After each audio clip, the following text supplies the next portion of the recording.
Bonjour à toutes et à tous, je suis heureuse de vous retrouver aujourd'hui sur Champ TV pour l'ultime épisode de la chronique Clémentine en Champagne. En ce moment, nous sommes en plein cœur des fêtes de fin d'année. Noël, jour de l'an, joie, retrouvailles en famille rythment notre quotidien. D'où vient Noël? Pourquoi décorons-nous le sapin de Noël? Qui est le Saint-Sylvestre du 31 décembre? C'est ce que nous sommes allés vous demander aujourd'hui sur Champ TV.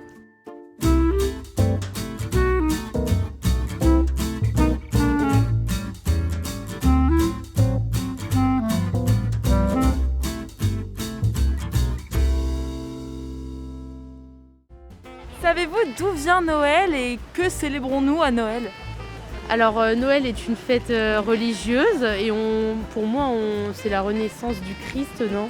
Non, c'est pas ça. Non, si peut-être, je sais pas. Je sais pas, mais en tout cas ce qu'on célèbre, on se retrouve en famille, c'est un moment convivial C'est ça. où on peut partager des bons moments, du coup c'est sympa. On connaît juste le Père Noël parce qu'on en parle énormément souvent, mais sinon on sait pas du tout d'où ça vient. Je crois que c'est pour fêter l'anniversaire de Jésus, un truc comme ça. Je sais que c'est religieux à la base, il me semble que c'est ça. Bah la naissance de Jésus déjà. Oui, c'est ça déjà, de base. Et savez-vous pourquoi nous décorons le sapin de Noël? J'en ai aucune idée, juste pour faire joli je pense, je sais pas. Alors là j'en ai aucune idée, moi c'est une tradition familiale comme dans toutes les familles. Pour que ce soit beau aussi. D'où c'est venu du coup cette tradition du Père Noël? Alors non, du tout, je connais pas du tout la légende. Je sais juste que, selon la légende, c'est pour récompenser les enfants qui ont été sages toute l'année. Et justement, je sais pas d'où il vient le frérot. Non, franchement, je sais pas. D'après ce que j'ai cru entendre, de base il était vert et il est devenu rouge au fur et à mesure des années. C'est Coca-Cola je crois, depuis qu'a lancé le Père Noël rouge, il me semble. Moi je pensais qu'il était inspiré de Saint-Nicolas, un truc comme ça. Dernière question, du coup le 31 décembre, on célèbre Saint-Sylvestre. Est-ce que ça vous évoque quelque chose? Pas du tout. Saint-Sylvestre. Saint-Sylvestre, non, je savais pas c'était Saint-Sylvestre le 31. Non, Non. je savais pas non plus. Ça devait être un saint. Un saint, un apôtre de Jésus.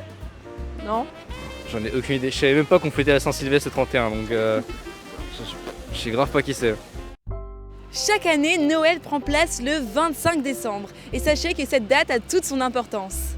Avant d'être le jour de la naissance du Christ dans la religion catholique, les cultes païens célébraient ce jour comme celui du solstice d'hiver. L'empereur romain Augustin désignera d'abord ce jour comme Dies Natalis Solis Invicti, le jour du soleil invaincu, une divinité solaire proclamée protecteur de l'Empire. C'est lors de la christianisation de l'Empire que cette date fut tout naturellement choisie pour commémorer la naissance de Jésus. C'est d'ailleurs cette nativité que l'on représente dans les traditionnelles crèches avec leurs santons. Pour terminer sur l'aspect religieux, les fêtes de Noël sont également l'occasion pour les catholiques de se réunir au cours de 4 offices. La messe de l'Emmanuel, la messe de minuit, la plus connue, la messe de l'aurore et finalement la messe du jour. Voyons ensemble quelques symboles de cette période en commençant par le sapin de Noël. Cet arbre présent dans nos salons a fait son apparition en France au XVIe siècle en Alsace, même si l'on retrouve des cultes arboricoles dès le Moyen-Âge. À l'époque, il est décoré de pommes et de confiseries. C'est lors de l'annexion de l'Alsace et de la Lorraine par la Prusse en 1871 que les habitants fuyant l'occupation ont répandu cette tradition sur le reste du territoire.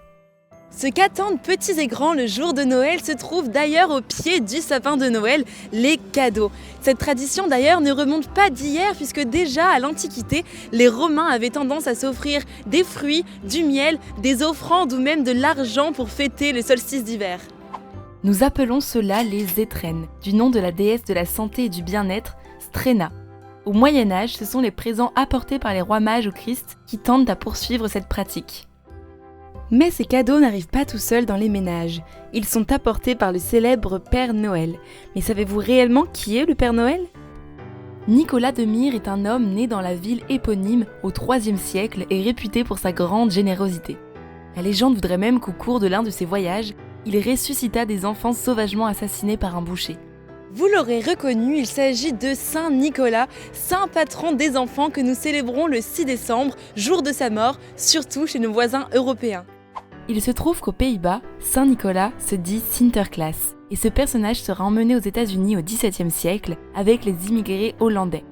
Les protestants l'intégreront aux festivités du 25 décembre, Sinterklaas deviendra Santa Claus.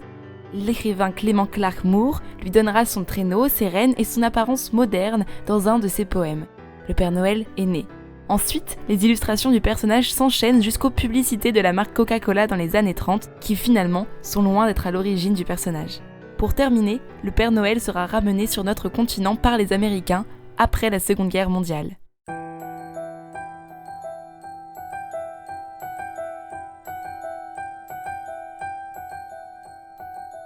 Avant de terminer cet épisode, arrêtons-nous un instant sur le réveillon du Nouvel An, également appelé Saint-Sylvestre. Sylvestre Ier était un pape de l'Antiquité sous le règne de l'empereur romain Constantin. Si l'on en croit les récits, le pontife aurait miraculeusement soigné l'empereur de la peste, le poussant alors à se convertir au christianisme. On lui attribue aussi la victoire contre un dragon et la résurrection d'un taureau.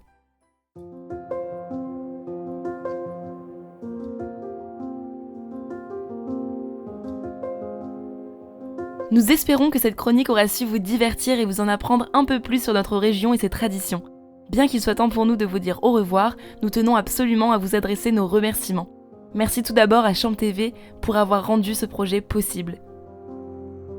Je profite donc de ce dernier épisode pour vous remercier très sincèrement pour votre suivi et votre soutien pour la chronique Clémentine en Champagne, tant sur les réseaux sociaux que votre participation pour les micro-trottoirs. Merci infiniment et surtout, passez de très belles fêtes de fin d'année. À très bientôt sur Champ TV.